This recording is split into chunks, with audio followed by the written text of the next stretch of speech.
कैसे देखते हैं तौकीर जी इस पूरी प्रक्रिया को, कांग्रेस के कुछ सवालों को? आप सभी को, आपके दर्शकों को मेरा नमस्कार। देखिए, पहली बात तो झूठा नैरेटिव बनाने का अगर किसी को श्रेय जाता है वो तो सिर्फ कांग्रेस पार्टी को जाता है, CWC। तो वो इसका नतीजा ही है जो झूठा नैरेटिव बनाते हुए आदिवासियों के हक की बात करती है, लेकिन आदिवासियों का शोषण करने का अगर किसी को जाता है, श्रेय जाता है, तो वो सिर्फ कांग्रेस पार्टी को जाता है। झूठा नैरेटिव भी वही बना रही है।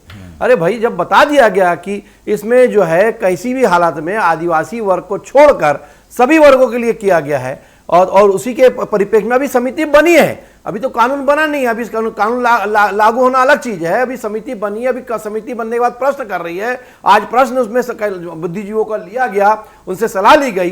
तो आप किस प्रकार से बात करते? रही बात इसमें आदिवासी वर्ग को नहीं किया, कितनी शर्मनाक बात है। पढ़े लिखे हैं हमारे अजय गंगवानी जी, और ये जानते हैं जब इसमें आदिवासी वर्ग को छोड़ दिया गया है, उसको लिया ही नहीं गया है, तो उसमें शामिल होने का सवाल कैसे पैदा हो गया? एक बात। दूसरी बात ये बताते हैं कि अल्पसंख्यकों के हितों की रक्षा नहीं होगी।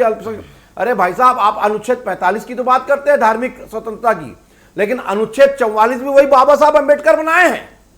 ना आपने बनाया ना हमने बनाया, अनुच्छेद बाबा साहब अंबेडकर ने बनाया था, और उसमें बाकायदा लिखा हुआ है कि कानून सबके लिए समान होना चाहिए। तो बुराई क्या है? यही अमेरिका में जब जाते हैं तो सारे कानून का आप पालन करते हैं, किसी भी धर्म के लोगों कि या दूसरे देशों में जाते हैं, ब्रिटेन में जाते हैं, या मुस्लिम भाई अरब देशों में जाते हैं, दूसरे देशों में जाते हैं, तो वहां के कानून के हिसाब से पूरे कानून का पालन करते हैं। लेकिन यहां पर बड़े मानने में बड़ी दिक्कत है। अरे भाई, ये पर्सनल लॉ बोर्ड का जो है आपने क्यों बनाया, जरा बताइए। कई प्रकार के आपने पर्सनल लॉ बोर्ड बना दिए, आपको आवश्यकता क्या पड़ी?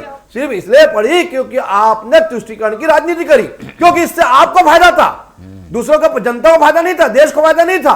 क्योंकि अगर एक कानून होता तो तलाक एक होता, एक प्रकार से होता। अगर एक कानून होता तो जो बंटवारा संपत्ति का होता वो एक होता। आप अल्पसंख्यक की बात करते हैं, मैं भी अल्पसंख्यक समुदाय से आता हूं, लेकिन मेरे यहां भी इस बात का भेदभाव है शरीयत के हिसाब से कि अगर मैं अपने बेटे को दूंगा तो आधा दूंगा, लेकिन बेटी को पहले सुन लीजिए, पूरी बात उसके बाद जवाब आपके बारे में। हाँ, तो मेरी अगर बेटी को देना तो आधे से आधा दूंगा।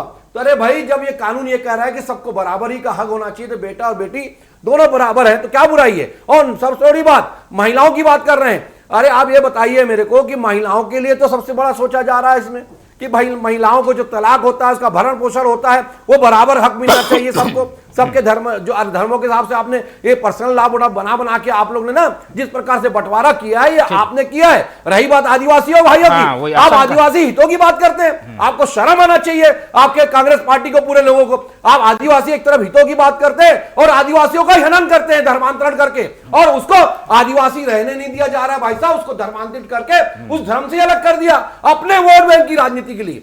ये कैसा तुष्टीकरण है? नहीं, जो आशंका है कैसे आप बात करते हैं? आपको शर्म होना चाहिए। अरे कानून एक बराबर है, और बनाने वाले बाबा साहब अंबेडकर है, हमने नहीं बनाया।